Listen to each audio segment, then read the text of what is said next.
quand je connaissais personne, même pas d'Algérien, genre vraiment personne, je marchais dans la rue et je connais 3 phrases en ukrainien, et ça veut dire gloire à l'Ukraine. Et quand je voyais des babouchkas, là, des vieilles dames dans la rue, je leur disais ah, gloire à l'Ukraine. Sam, l'Algérie, elle te manque? Énormément, frère, ouais, c'est clair. Grave. Ça fait 2 ans que je suis pas parti. Et c'est drôle parce qu'en quittant l'Algérie, je disais, ah, pays de merde, je vais plus revenir, etc. Tu vois, genre, tu concentres tout ce qui est négatif, mais franchement, c'est chez toi, tu vois, genre, ça me manque énormément. Donc l'Algérie te manque? Ah, parfois, j'ai même pleuré, d'ailleurs. Je suis pas quelqu'un qui pleure d'habitude, mais parfois, j'ai même pleuré tellement ça me manquait. Ouais. Ah, c'est beau ce que tu dis. Ouais. Écoute, j'ai une surprise, moi. D'accord? Dans mon sac à dos, là, j'ai 3 choses. 3 choses que tu vas choisir, que tu vas me dire, écoute, moi, Mathieu, ce qui me manque le plus de l'Algérie, ben, c'est ces 3 choses-là et je vais te les sortir de mon sac. Donc, c'est quoi la première chose vraiment que tu voudrais que je vais te sortir de mon sac qui te manque de l'Algérie? Oh, la première chose, ça... Tu vas nous l'expliquer 30 secondes en ukrainien de ce que tu as appris et après tu fais la même chose mais 30 secondes, mais en français après. Allez, vas-y, c'est parti. Il y a pas mal de locaux qui passent donc ils vont savoir que je dis de la merde grammatiquement parlant. Mais je peux passer l'idée correctement. Donc, tak w Ukrainie życie nie дуже дорога, дешеве. Потрібна мати робота, потрібно працювати. Якщо ми працюємо, все буде легко. Можемо жити, як хочемо, але потрібно працювати.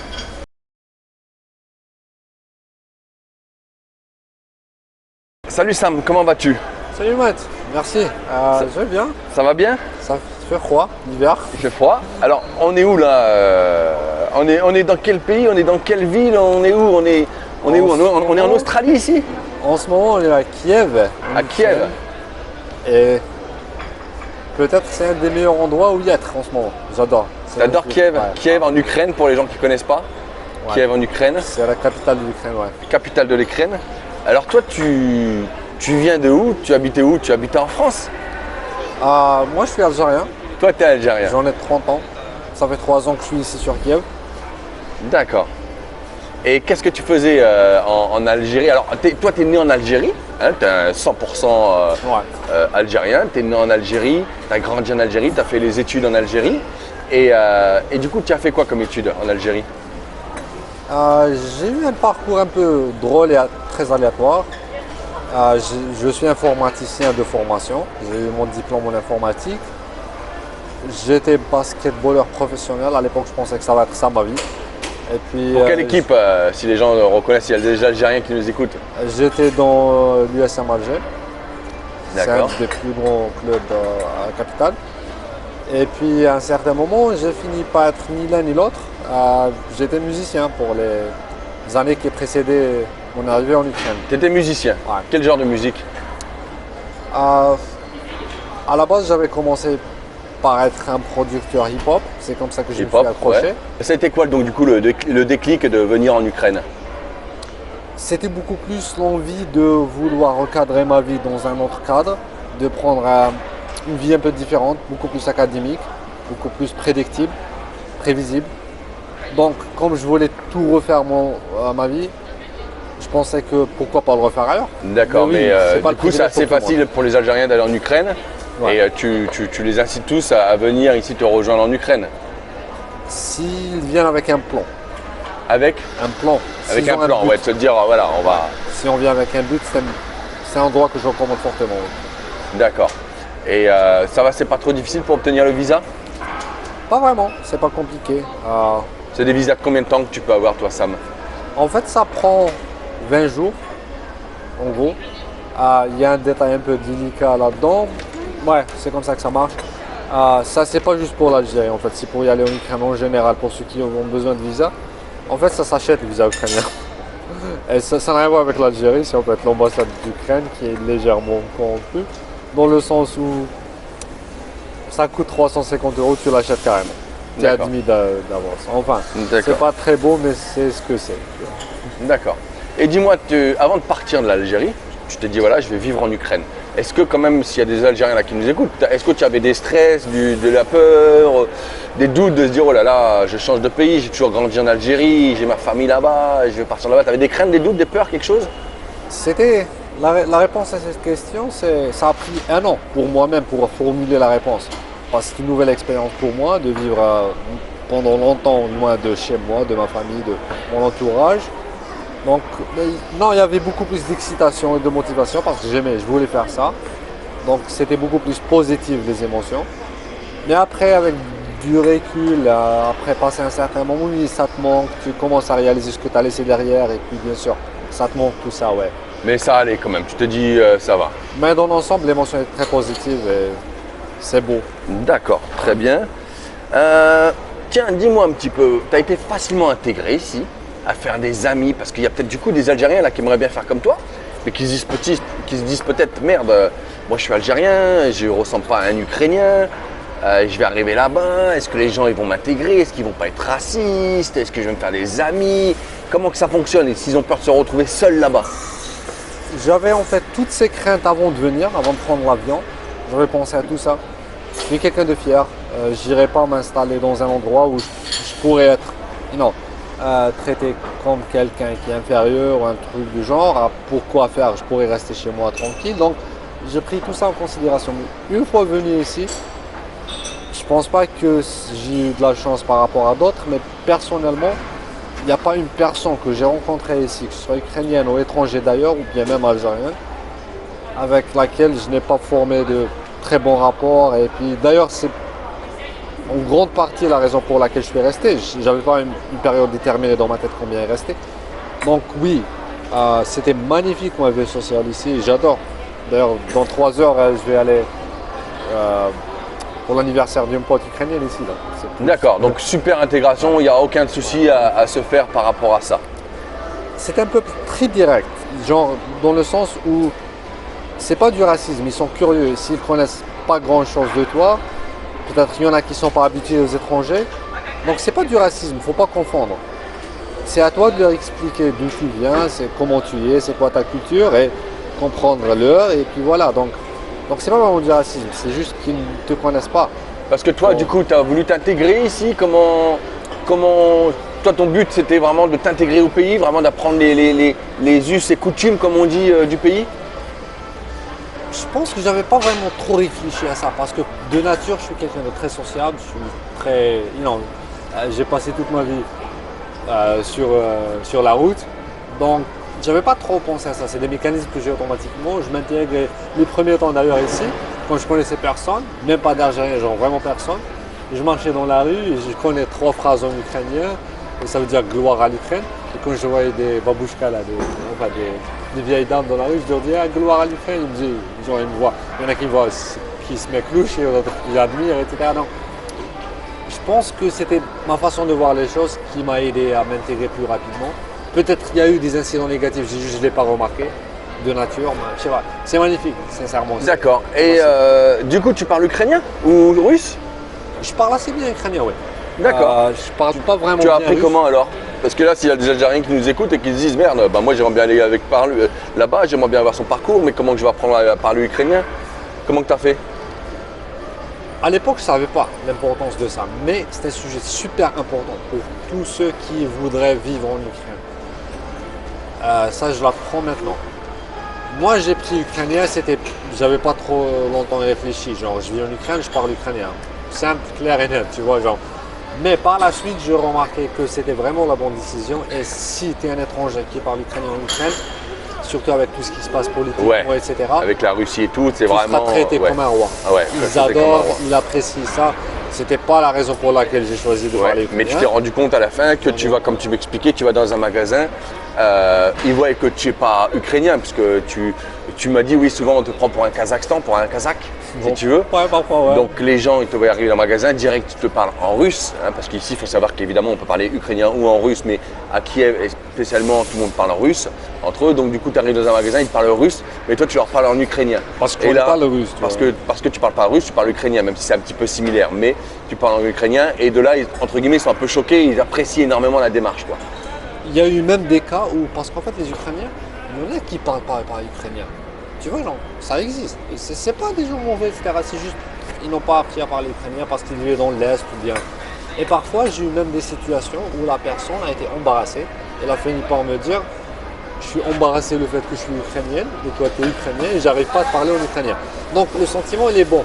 Je leur dis, bah, vous inquiétez pas, je comprends, nous aussi on vient d'un endroit au monde où il y a multiculturel, les langues peuvent être différentes, donc il n'y a pas de souci, je comprends.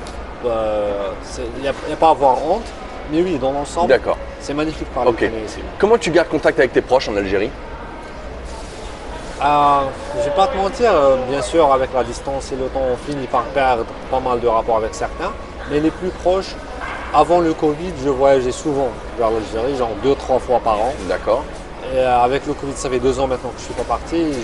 Je t'avoue, c'est une nouvelle expérience pour moi de ne pas partir pendant si longtemps. Donc on fait avec les réseaux sociaux, etc. Les parents. WhatsApp, Skype, des choses comme ça. Ouais, d'ailleurs Zoom, comme j'utilise beaucoup Zoom dans le travail, j'invite tous mes potes à rejoindre mon salon Zoom et puis on discute, etc. Donc voilà. Bah vas-y, donne-le ton truc Zoom si tu veux.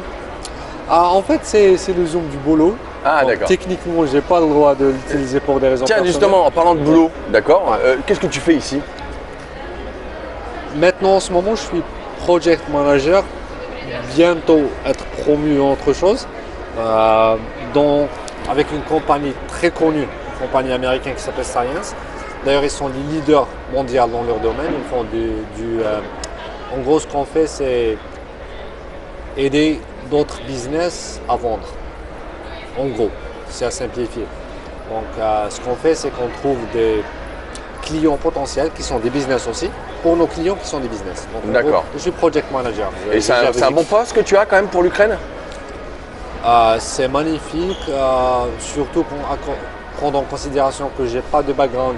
C'est juste que je suis vite intégré dans la compagnie, je me suis accroché rapidement. J'ai fini par gagner, c'est une compagnie de 1100 employés. Il y a 3 mois, j'ai été nommé le winner de Professional Growth de 2021. Super. Dans le sens où j'ai eu une promotion dont personne au sein de la compagnie l'a eu aussi rapidement que moi. Génial, donc très bon job. Tu gagnes combien par mois en euros? En ce moment, je fais sans bonus. Mon net, c'est 1400 euros. 1400. Pour l'Ukraine, c'est super bien. En fait. Et tu gagnes en moyenne 1400 euros net par mois. Ça, c'est garanti. Puis avec les bonus, je touche en moyenne par mois entre 1700, parfois 1800, c'est ça à peu près. Euros. Ouais. C'est beau pour l'Ukraine. C'est magnifique pour l'Ukraine et pas seulement pour l'Ukraine. Tu arrives à mettre de l'argent de côté alors, non? Tu envoies un peu à la famille en Algérie, je pense. La famille en Algérie, ils sont aisés, ils n'ont pas vraiment besoin. D'ailleurs, c'est eux qui m'aidaient un peu dans le départ quand c'était dur. Mais oui, on arrive à vraiment. Au début, je voulais juste m'installer Donc bien. tu mets de faire côté de l'appart, l'argent, je etc. pense. Ouais, bien sûr. Pas vraiment parce qu'en fait, c'est un peu compliqué. J'essaie de vraiment prendre soin de ceux qui ont moins de chance que moi. Donc, surtout les 6 mois passés, j'ai trop dépensé sur d'autres personnes. Donc, j'ai pas trop mis de côté. Mais c'est sans trop rentrer dans les détails des gens privés des gens. Mais en gros, ça va. Alhamdoulilah, comme on dit. Alors, D'accord. Dis-moi, Sam, imagine là, on descend là, on paraît quand on part, tu prends l'escalier, on va en bas. Putain, t'as pas de chance, tu tombes dans l'escalier, tu fais des roulés-boulés et franchement, c'est grave. Tu t'es dans le coma et tout. Je t'amène à l'hôpital. Qui c'est qui paye? Est-ce que tu as une assurance? Maintenant, avec mon boulot, oui, j'ai une assurance médicale. Donc, je sais qu'ils vont prendre en charge. Mais ça, encore, c'est un des facteurs que j'ai pris en considération en venant vivre à l'étranger. Moi, j'ai de la chance. Je sais que ma famille va tout faire. Ils vont se déplacer, etc. Mais c'est de la chance. C'est pas tout le monde qui l'a. Donc, oui, j'incite les gens à toujours mettre des réserves de côté. Dis-moi donc du coup, tu me disais que tu parlais ukrainien. Eh ben, on va te tester. Pendant seulement 30 secondes, hein, parce que les gens, faut pas non plus les gonfler derrière la caméra.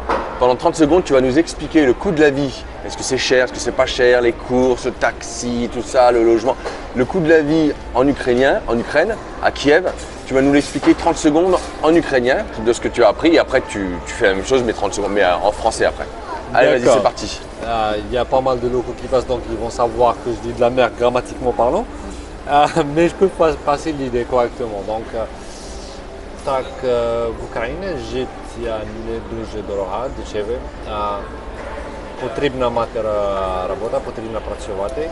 Якщо ми працюємо, все буде легко. Можемо жити, як хочемо, але потрібно працювати. їжа дуже дешева. Доставка дешева. Все добре, потрібно тільки працювати. Ok, merci. Et en français, on n'a rien compris, nous, tous. Moi, les auditeurs, personne n'a rien compris. Tu peux dire la même chose en français s'ils veulent savoir un petit peu si c'est cher ou pas cher en Ukraine. En gros, c'est tellement pas cher tant qu'on a une source de revenus. C'est ça, c'est primordial. Tant que tu as une source de revenus, même si ce n'est pas le meilleur salaire au monde, surtout l'essentiel, les basiques de la vie sont tellement abordables. La nourriture, le logement, etc. Oui, c'est... Tant qu'on y travaille, oui. D'accord, donc c'est pas cher. Ouais. D'accord. Dis-moi, tu te sens plus en sécurité, parce que toi tu es de Alger, hein, c'est ça? Tu te sens plus en sécurité à Alger ou tu te sens plus en sécurité à Kiev? S'il y a des gens qui nous regardent. Il y a 4 jours, on parlait de ça avec des amis.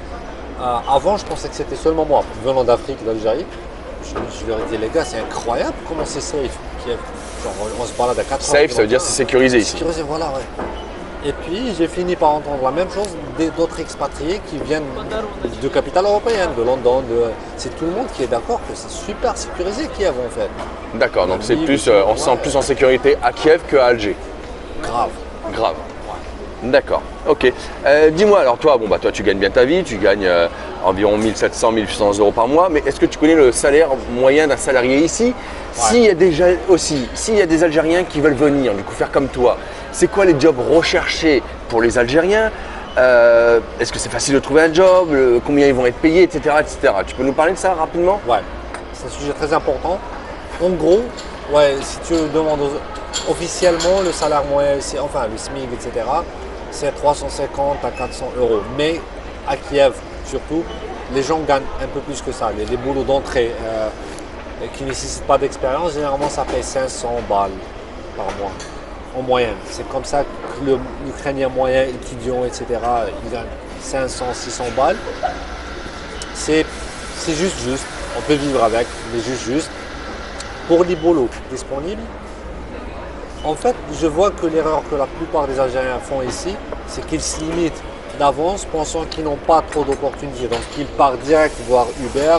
C'est le plus populaire, ou bien de voir... Beaucoup d'Algériens sont chauffeurs Uber. Hein. Ouais, ou bien de services livraison, Glovo, etc. Alors que ne faut pas se limiter, il y a vraiment des boulots. Moi d'ailleurs, avant je connaissais pas la langue, je cherchais des boulots en français, il y en a. Sam, l'Algérie, elle te manque? Énormément frère, ouais, c'est clair. Grave. Ça fait 2 ans que je suis pas parti. Et c'est drôle parce qu'en quittant l'Algérie, je disais, ah, pays de merde, je peux revenir, etc. Tu vois, genre, tu concentres tout ce qui est négatif, mais franchement, c'est chez toi, tu vois, genre, ça me manque énormément. Donc, l'Algérie te manque? Parfois, j'ai même pleuré, d'ailleurs. Je suis pas quelqu'un qui pleure d'habitude, mais parfois, j'ai même pleuré tellement ça me manquait. Ouais. Ah, c'est beau ce que tu dis. Ouais. Écoute, j'ai une surprise, moi. D'accord? Dans mon sac à dos, là, j'ai 3 choses. 3 choses que tu vas choisir, que tu vas me dire, écoute, moi, Mathieu, ce qui me manque le plus de l'Algérie, ben, c'est ces 3 choses-là et je vais te les sortir de mon sac. Donc c'est quoi la première chose vraiment que tu voudrais que je vais te sortir de mon sac qui te manque de l'Algérie? La première chose, ça va pas, il n'y aura pas assez de place dans un sac, c'est ma famille bien sûr. C'est ta famille? Ouais, c'est ma famille et puis en deuxième plan, mes amis et tout. Ouais, famille et les amis, ça c'est numéro 1, ok. Bon, non mais je vais te les sortir, t'inquiète pas, tout à l'heure je te fais une surprise, ils sont dedans. Le deuxième chose, c'est quoi? En seconde priorité, il y aurait la nourriture, on adore notre cuisine. La nourriture? Ah oui, mais attends, il faut me dire un truc en particulier. Non, il faut me dire, c'est une chose. Je peux pas te sortir 50 000 plats. Si tu veux un tagine, tu me dis j'ai un tagine, mais c'est quoi la chose que tu veux? Ah, c'est difficile de choisir. Peut-être je dirais que ce qui manque le plus, ça pourrait être le cherchoura. Le cherchoura. Ok, comment tu dis? Cherchoura. Ok, cherchoura. Je le connais pas, j'arrive pas à le dire, c'est difficile. Il va y avoir une crampe dans la langue en essayant de prononcer ça, mais presque pratiquement c'est ça, oui. Cherchoura. D'accord, bah, ils connaîtront les gens. Hein. Vous nous dites en commentaire hein, si vous connaissez. Hein. Ouais. Un max de commentaires. Hein. Donc, et le troisième chose? Comme il reste une place, je dirais que la mer. Parce qu'à Alger, je vivais sur la mer, genre littéralement sur la plage. J'ai grandi toute ma vie sur écoute, la plage. Ça tombe très bien. J'ai ça dans mon sac, j'ai la mer. J'ai la mer dans mon sac, donc c'est très bien. T'as un gros sac, on dirait. Super réponse. Allez, je fais la dernière question avec toi. Vas-y. Voilà. Alors déjà, merci les amis si vous êtes encore là à nous regarder parce qu'après 15-20 minutes de vidéo, il y en a beaucoup qui se sont barrés. Donc un grand merci. Si vous êtes encore là, mettez-nous un petit commentaire, courage en commentaire.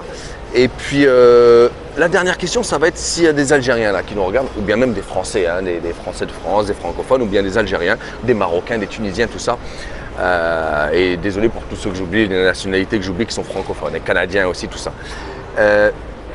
Ça fait peut-être qu'ils soient seuls, qu'ils soient célibataires ou en famille, et qui se disent ça fait des mois qu'ils doivent partir, qu'ils doivent s'expatrier, ça fait des années qu'ils y pensent, mais ils ne passent pas à l'action. Parce qu'il y a différentes difficultés dans la vie et c'est comme ça, ou alors ils sont un peu feignants, les machins. Si tu dois leur donner